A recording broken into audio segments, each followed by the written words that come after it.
Hai guys, sekarang kita ada di Taman Mini Indonesia Indah.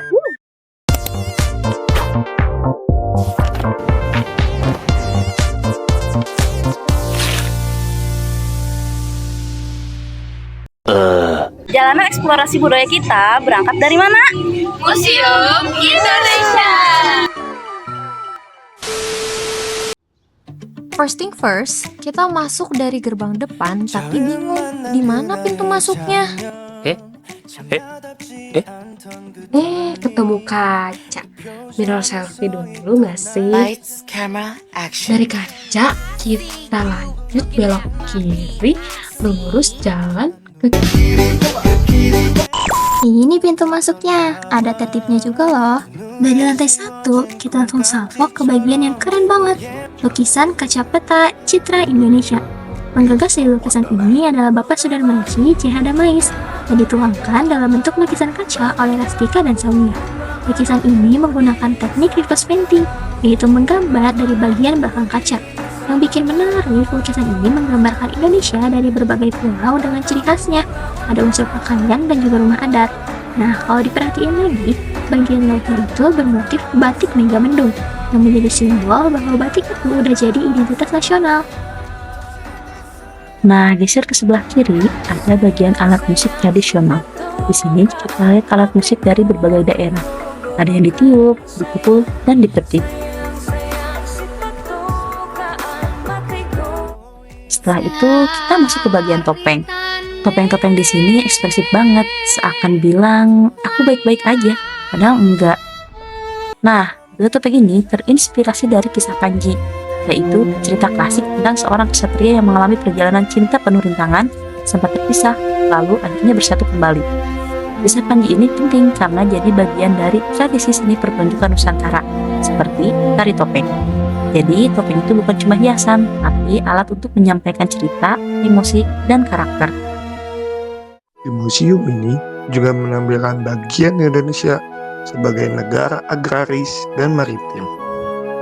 Ada kerbau yang melambangkan pertanian tradisional, serta perahu yang mengingatkan pada nenek moyang orang Indonesia. Nenek moyangku seorang pelaut, gemar mengarung. Di sini juga ada koleksi alat pertanian tradisional seperti ani-ani, yaitu pisau kecil untuk memanen padi. Eits, tenang, ani-ani yang ini bukan yang sering disebut di TikTok ya. Ini versi yang berfaedah kok.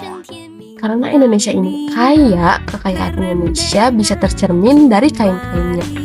Bagian kain tradisional ada batik dan tenun. Batik itu dibuat pakai canting, lilin panas, manual, detail, dan butuh kesabaran. Jadi, kalau batik tulis mahal, wajar. Motifnya juga berbeda-beda. Ada motif flora, fauna, dan simbol kedaerahan. Batik bukan sekedar pola, tapi cerita. Setiap motif punya makna tentang alam, kehidupan, harapan, bahkan status sosial. Selain batik, ada juga proses menenun. Benang demi benang disusun sampai jadi kain. Prosesnya panjang banget, kayak proses move on, lama, tapi hasilnya adalah pokoknya. Kain-kain tadi biasa digunakan dalam busana daerah. Kita lihat koleksi busana pengantin busana tradisi ini yuk.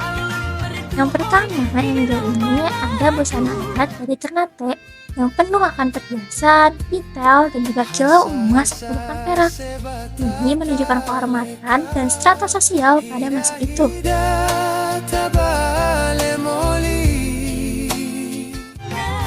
Dan ada busana pengantin dari Bangka Belitung yang dominan merek ini. Ini adalah hasil akulturasi dari budaya Melayu, Arab, dan juga Tionghoa. Nah, setelah menamatkan satu museum, kita lihat gondola. Si lagi berhenti, mungkin lagi juga capek untuk ekspektasi manusia. Nah, kita lanjut naik shuttle gratis buat keliling PMI. Nah, terakhir kita mampir ke Anjungan, Jawa Tengah. Di sana ada miniatur Candi Borobudur dan Prambanan.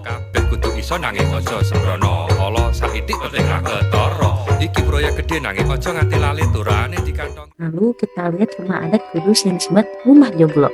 Judul ini unik karena perpaduan budaya Hindu, Islam, Cina, sampai Eropa. Ceritanya detail banget, penuh filosofi hidup manusia yang terasa aura mistis tapi elegan atas lengkap.